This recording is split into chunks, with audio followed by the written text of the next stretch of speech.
Last time on Let's Play Metroid Prime 2 Echoes. So this para, it has the screw type, but it also has the space jump, it also has wall jumps in it. What next? They're gonna put shiny sparks in a 3D game or something? Anyway, as said, you do wall jumps up here, and by doing that we have access to a missile expansion. There doesn't seem to be any way in other than that door there. Visor. You jump up into here. That will allow us to access this part here. And you see we've got this big chasm that we go up in the Dark World. Right here, our second Ing Hive Temple key. We have something new to scan here. This is a Dark Diligence drone.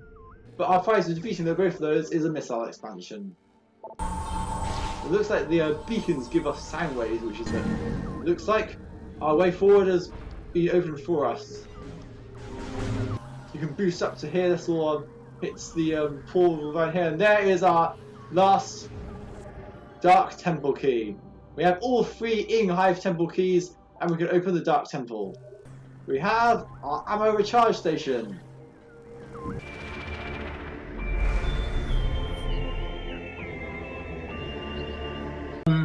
Go! Hello and welcome back to Let's Play Metroid Prime 2 Echoes, where we are in the midst of a big fight. Let's proceed onwards. In the last part we collected the remaining temple keys, so we're able to proceed onwards. So what we're going to do is jump onto this ground platform here, shoot this tentacle back. Not fall down there, that doesn't help.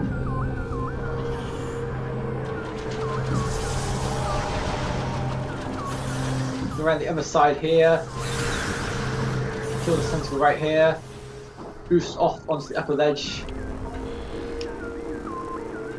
get everything straight in line. So we have the 3 temple keys, and there's only one thing left to do. Proceed onwards. There is our temple gate.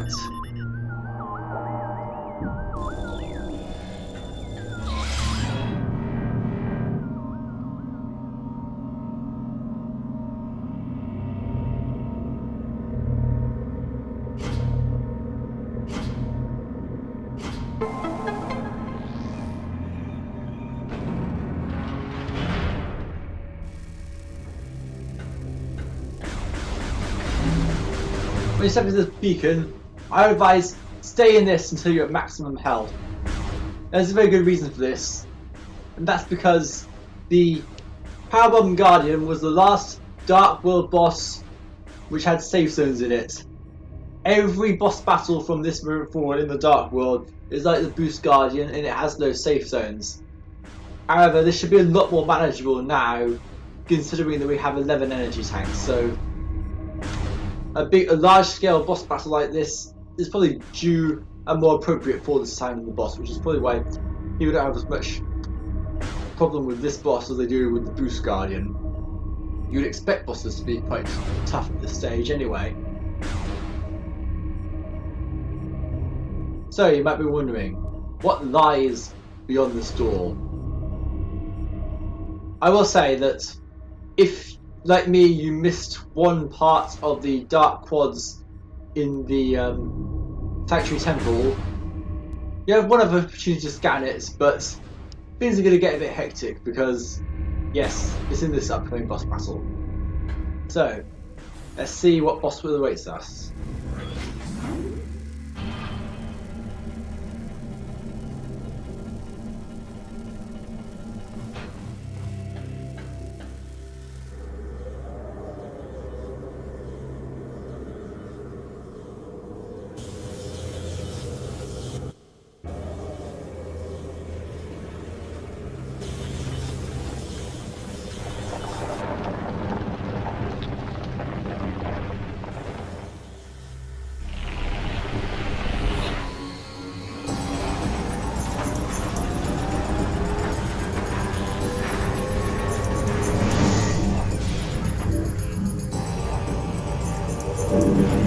Welcome to Brian Walker's favourite boss battle in this entire game. This is Quadraxis. The Quadraxis unit went rogue and entered the service of the Ing.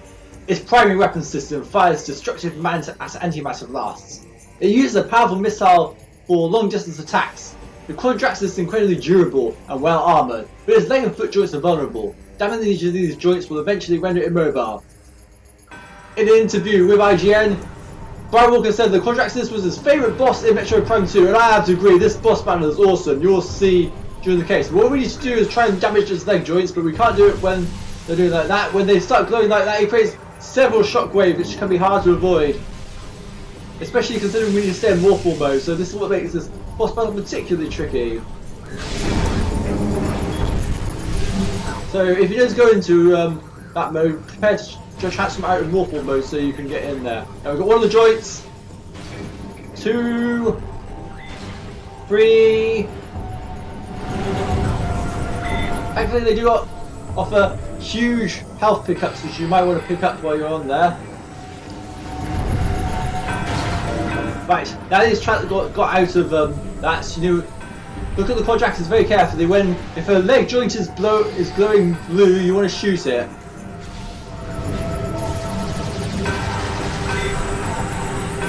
As you can see, there's no safe zones in this boss battle whatsoever, and if a leg joint, if you're too slow in shooting one of the leg joints, then watch out when he does that. I think Quadraxis has a move where he will start cycloning, spinning like a normal quad would, but use super missiles to shoot at these, and that eventually destroys the leg units. And then once that's happened, the cycle starts all over again. We damage the Quadraxis by shooting the leg joint.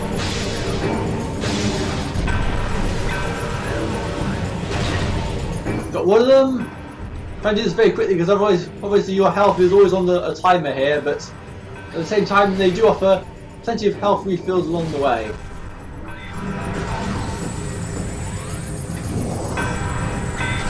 So let's look around for the other leg joints, wait for them to glow. That one has been destroyed, so it's not the one we want.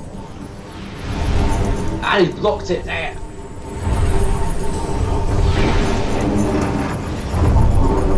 Check for other scans for them. You never know. It's not quite yet, but there are multiple scans for this boss, so you need to be vigilant and take note when it's changed its status.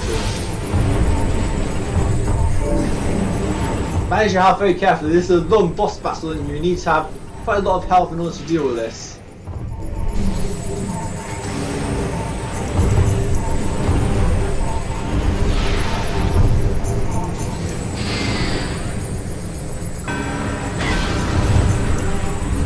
You see what sort of the way you fight Quadraxis is very different to how I would normally face a normal quad, because with a normal quad you go for the head first, but in this instance we have a different way to do it. Okay, let's transform back into a morphle now because we need to hit the leg joints again. Try and boost out the way of the Oh yeah, if you get a laser beam, don't get hit by that! That thing can be really deadly. And that as the same here, if it goes to cyclone mode, then also try and get well away from it. Unlike a regular quad, Quadraxis spinning mode creates a vacuum which will suck you in.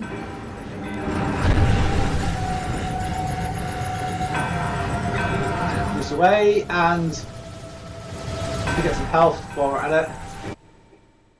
And the nunchuck failed directly in the boss battle, which is not a great sign. I mean, I kind of killed the tension by having a failure in the middle of the opening cutscene anyway, so. But I just shut up anyway because I want to. This boss battle deserves it. Right, we've got some more leg joints to try and destroy. That's third one down already.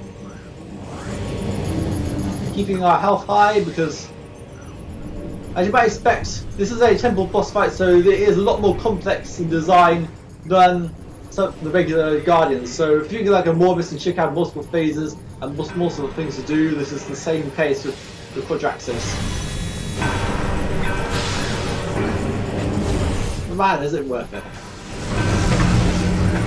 Oh crap no. Ah! Got sucked in completely there. So, try and come in frontwards from the leg joints to the side here, because that's going to be your best bet to disrupting them.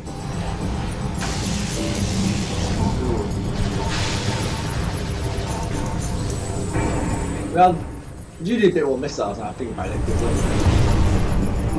Though that being said, I think the missiles are only going to be quite important at this point. So, now we want to get that last leg joint.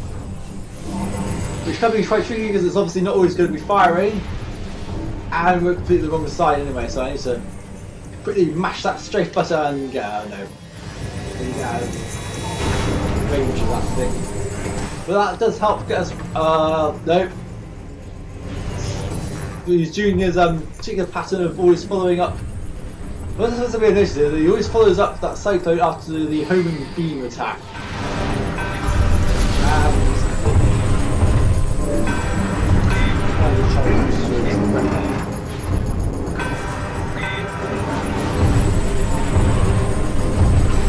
No, because Quadraxis has dealt with that and... Right, okay. And now let's wait for the cyclone attack. Usually completely the wrong way because that attack does quite a bit, and Quadraxis is really doing well to protect his dead leg here. Let's go underneath the robot to actually get at it.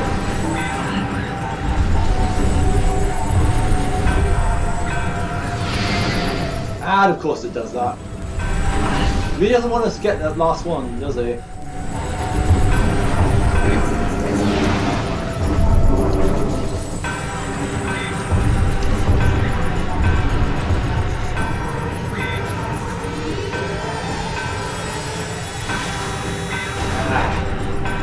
Just when you think you're going to fling on him, he does this.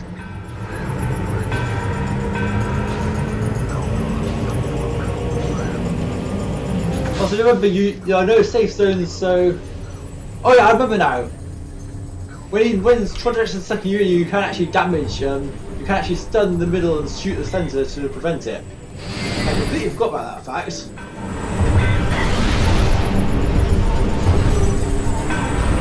We may have to resort to that, but we were all down for about 4 energy tanks.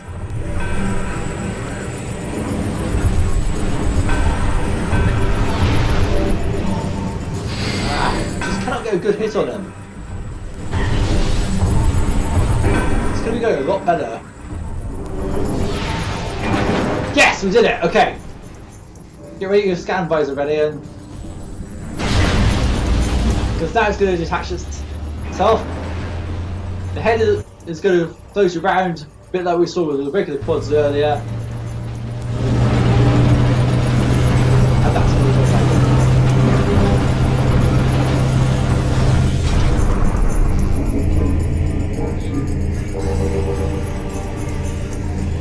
So, scanning the head module here. Cue the head module. Command module of the Guardian units. The head module of the Quadraxis is highly mobile and well armed. It is shielded by an impervious force field. Tactical commands are being sent to the module from the crippled main body. Serve this link to impair the head module's combat ability and release a dodge out the way of the attack. Because we need to also scan this part here. This is damaged Quadraxis. Dedicated sentry building unit. Main body rendered immobile. Sonic tactical data burst detected. Destroy transmission to disrupt operations. Though the main body is disabled, the tactical control unit within it is still active. It will guide the head module in battle via high sonic transmissions. Disabling this module it will impair the head module's ability to fight. Right, so what you want to do is switch to your Echo Visor. Shoot this. And we will decimated by the head module. Right, let's get back to the Echo Visor.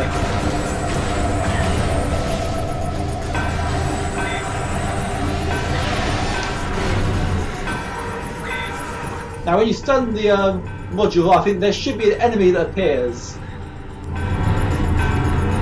We scan this here. We have stunned head module.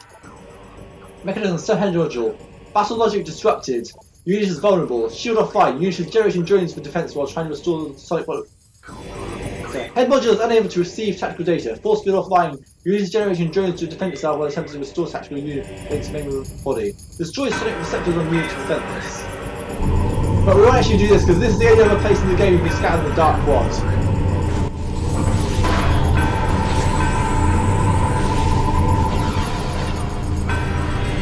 Okay, so now we've got the Dark Quad. Right, this has been a big problem, trying to do this boss battle and get the Dark Quad head module, because I took too much damage in the first phase, and that might be it. Got it! Right, we're going to not let these guys bother us too much, we want to focus on the main head module, which is lost its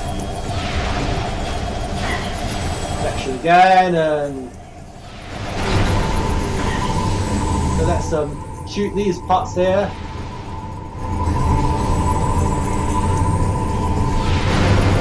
There we go, got one of them.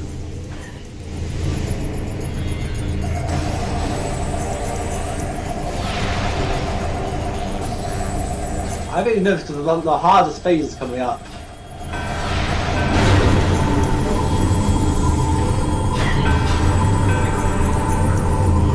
Okay, this Dark Quad's starting to get in the way a bit now.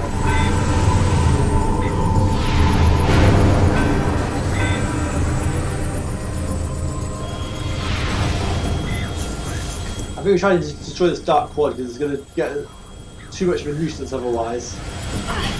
And oh, come on!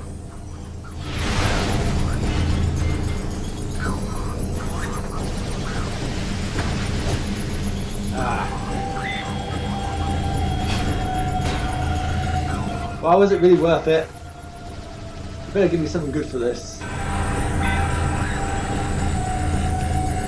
No. We might actually lose this one.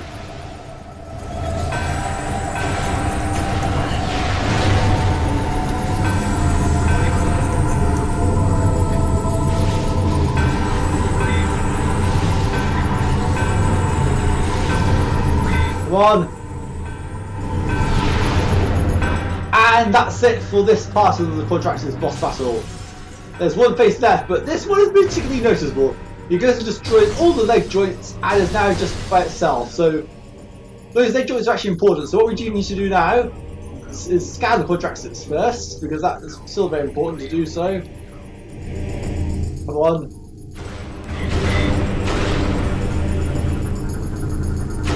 Oh boy, final head module. Tactical ability reduced, unit now vulnerable. Link's main body is severed. 2 weak points detected. Target them with concussive blast to damage the unit. Does lost its tactical link to the main body. 2 points of structural weakness have been located on its hull. Warpable bombs can cause damage to these areas. Scan indicates that the spider ball can attach to the module to our hull. So what we need to do is use the spider ball, obviously, but we do need to damage this head module first. And get well away from it, because seriously, I think we might end up getting game over to this boss. Right, now that's happened. Wait for it to float around the arena. Which direction is it going? We want to get onto the spiral tracks here. Oh, we're getting around this way, isn't it? This always happens. Ah, missed. Yeah, be very quickly here, because obviously this thing can really wear you down. Right, we're onto it. The camera cooperate. Crap! Oh no! I think we took too much damage in the first phase. I think this might be a game over. Help from somewhere, anywhere.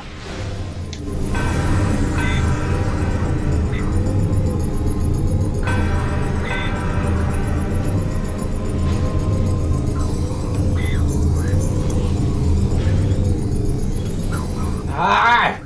Okay, I think I'm doing this all wrong here. 58, 57, 56, 55, 54. Oh yeah, this is going to be a game over. That's a shame. Yeah, we're taking too long to try and get anywhere.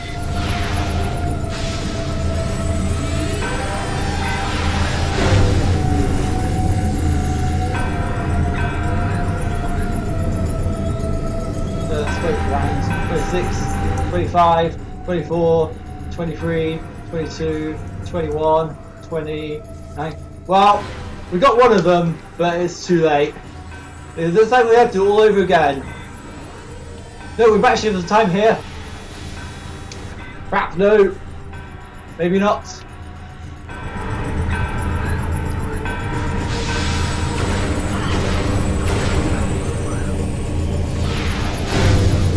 Which way is it going? It's going this way, right. We want to go around here then. Up to here. And onto this here. And that is Quadraxis defeated!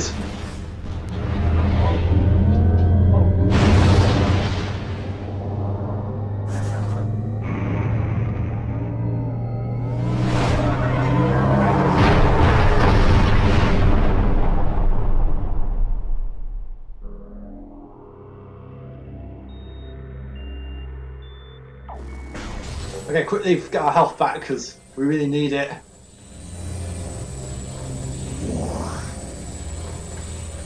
But man, that sequence at the end, that is epic.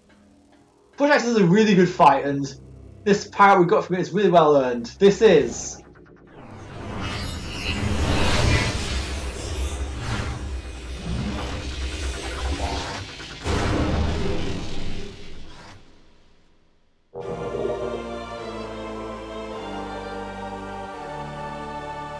the Annihilator Beam. We finally have our final beam weapon after the last major temple boss fight. Hold plus, then point up and release plus to switch to the Annihilator Beam. Charge weapon to fire when out of ammo. On the GameCube version, you press down on the C stick to switch to this beam weapon. So, now that we've done this, the main body of the Quadraxis has been destroyed, and we have a lift that comes up with a spiral track. We're still obviously quite low on energy, so we really need to get a move on here. And for all, there's no energy field in here, so come up this way. And we want to jump across this way with the screw attack.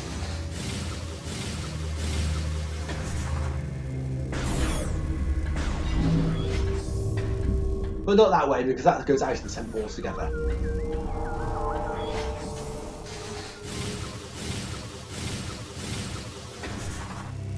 What we actually want to do is go this way and switch to our handy new Annihilator Beam and go through the door ahead.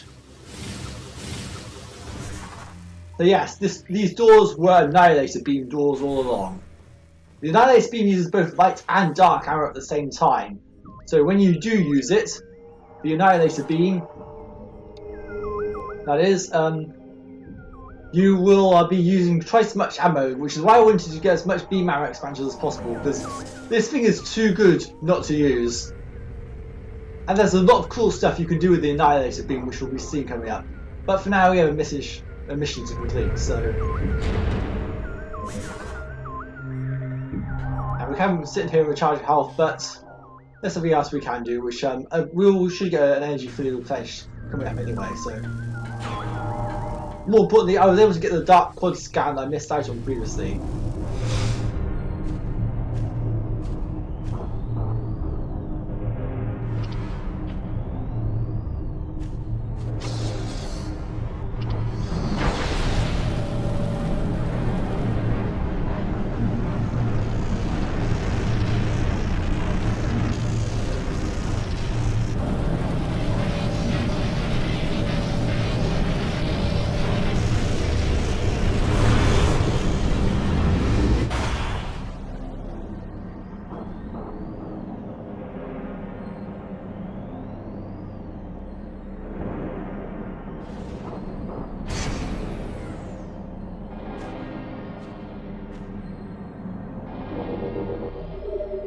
Energy transfer replete. Return the energy to its temple on Aether. We've done it. Dark Aether is near collapse, but the planet is still holding. Let's leave and go back to Light Aether.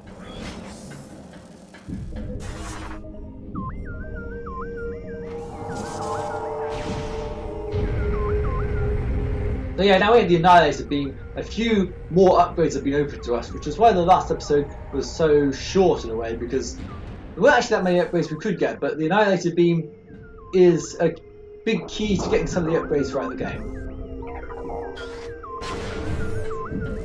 I do want to spend some time while we go back showing what this thing can do. If you look around here, there is actually a door we can go through here, but I can't remember if it's a good idea to go this way or not yet. Definitely not if you're doing that. That's better. Right, if we go through this door, this is actually the corridor in the Dark World which connects here. And we have something new here. This is an Ing Storm. Cluster of corrosive darklings. Contact with target storm not recommended, capable of corroding steel. The Ing Storm is a selective swarm of very tiny Ing. When banded together, they can emit destructive energy that, over time, can break down the most durable of alloys. Yeah, these things are gonna be a real pain.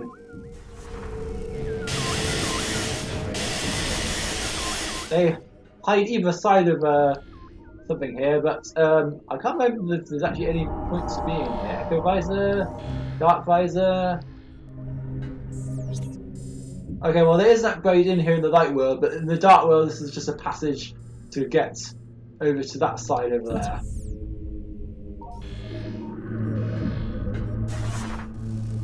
So let's go back through here. It's a really dangerous package, I must admit.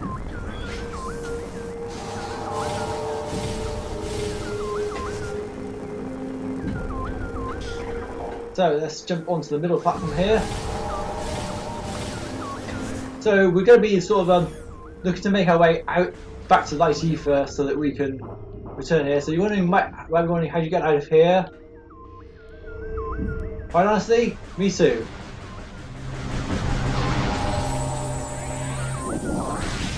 Let's get the Echo Visor on and see if we can find any feasible route. But it might just be that. It might just be jumping. Okay, I'm not quite. We might actually have to go through the temple station in order to return to Light Aether. Yeah, I think that's going to be our only feasible route.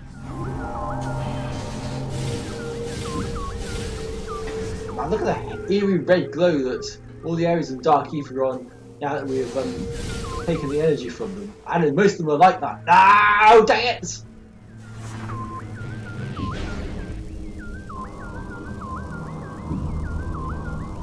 But yeah, we pretty much got every power up in the game. Well, that being said, you probably suspect that you know there's a third extra beam weapon. There's another beam combo we don't have yet, so that's a post-game bonus only thing. Right.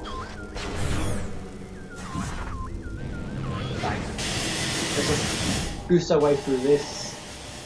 Take the damage as we go. Use the Annihilator Beam to get out the other side.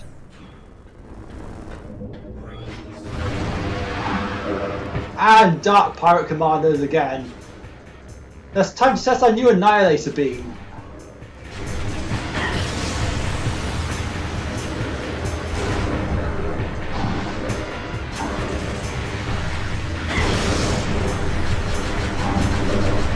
It has a really good way to fire actually. The Annihilator Beam is probably the best beam weapon in the game. But it is a very ammo-constitutive weapon. It can deal with pretty much everything in the game though, which is probably why they give it to you so late, in contrast to the light beam and the dark beam. As for ammo, I'm really not sure how this one works out.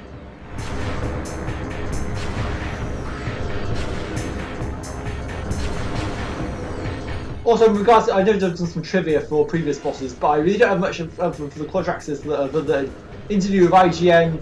Quadraxis will stage to be his favourite boss, so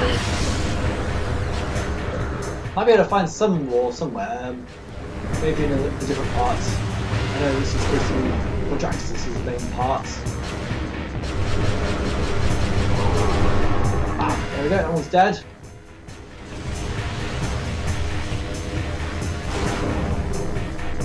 Ah, dodge. Of course it did.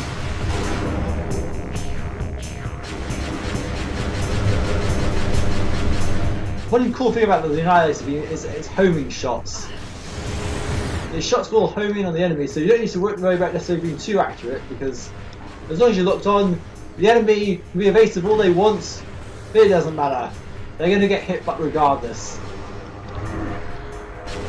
Now we've done that. There are a few more things that we can do now we have the Annihilator Beam. There's a few crystals that we can scan, like this. The Super Crystal. Crystal's energy draws ink into a destructive field. When charged with light and dark energy at once, the crystal becomes a beacon to ink. They're compelled to approach it despite the deadly field of energy it emits. When charged with light and dark energy at once, the crystal becomes a beacon to the ink. We'll break that part. Okay. So that's the last thing we should do. So I want to go screw attack my way all the way over to the portal.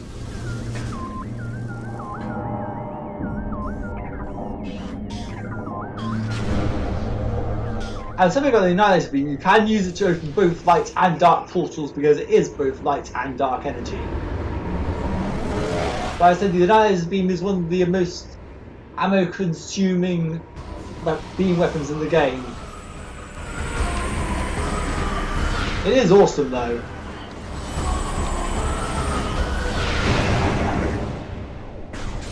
Well, Space Pirates are still pretty easy even without the use of the Annihilator Beam. So what I want to do now is to go this way.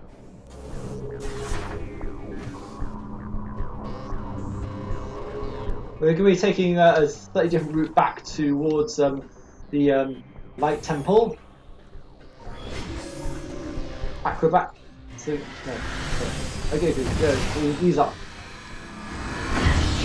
You can use sort of Magic the Gathering card of all things. These are Mechanobites, yeah, of course.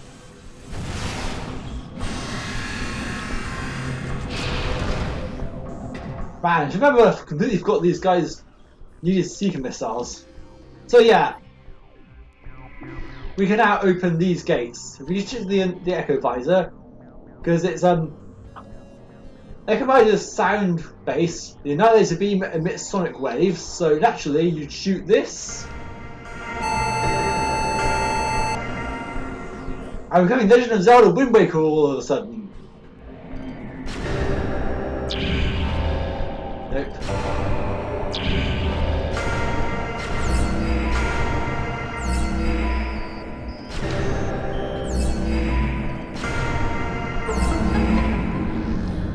And after we play the command medley, we have access to an upgrade in a missile expansion. And I believe 75% of all pickups acquired. Special ending unlocked. Complete the game to view this ending. So, when we finish the game, we will have an extra ending in addition to all the cutscenes we have. But that's not enough. We're going for 100%, so we want to get all the items in the game. So, back in this room here. Travel between them is really easy now that we have the screw attack. We don't even need to use the grapple points actually anymore. The grapple beam just became completely irrelevant thanks to the addition of the screw attack. So we come into here and rotate around.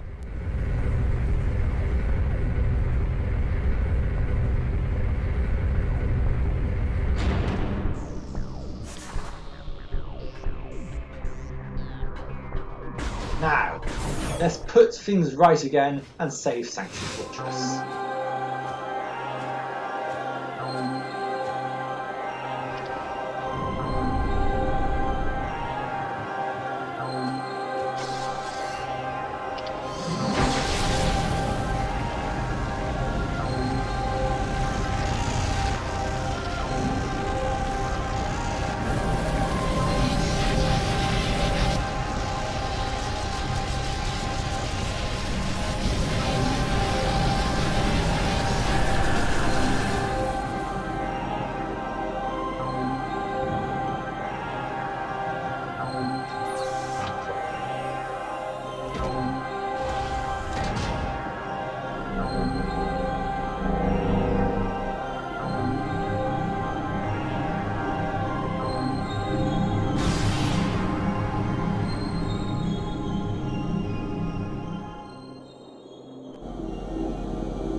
Energy transfer complete.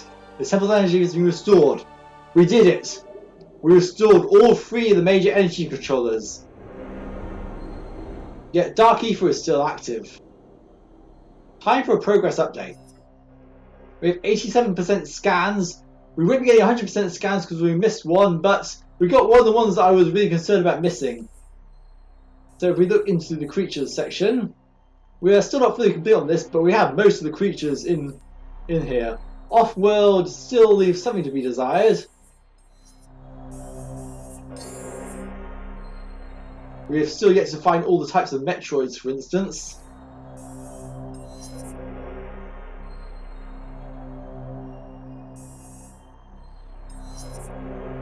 In terms of ether creatures, we have every light ether creature in the game. In terms of dark ether creatures, we're still missing a few. In terms of lore, there's a few pieces of lore we are still missing. I believe we're missing one. We're missing a few pieces of Luminoth lore.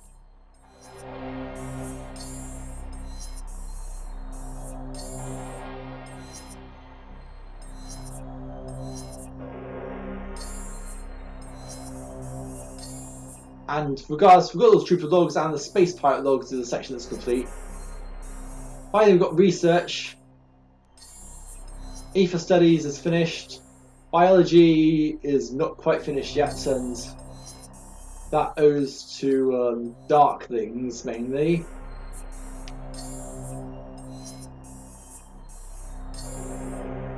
Ing storage. That has a few things we haven't seen yet here. Cocoons. Well, there's one more we haven't found there either. I need to have a look and find what exact categories we won't be able to finish, because there's one we can't, but we've got 75% items, which is pretty good going, so we usually need to track down a fair more. But this episode is getting on a bit now, so I'm going to go back to the save points in the main gyro chamber, and we're going to end this episode off here. Next time on Let's Play Metroid Prime 2 Echoes, we return to the temple grounds, return to the Great Temple, and tell Umos the good news. We did it. See you guys next time.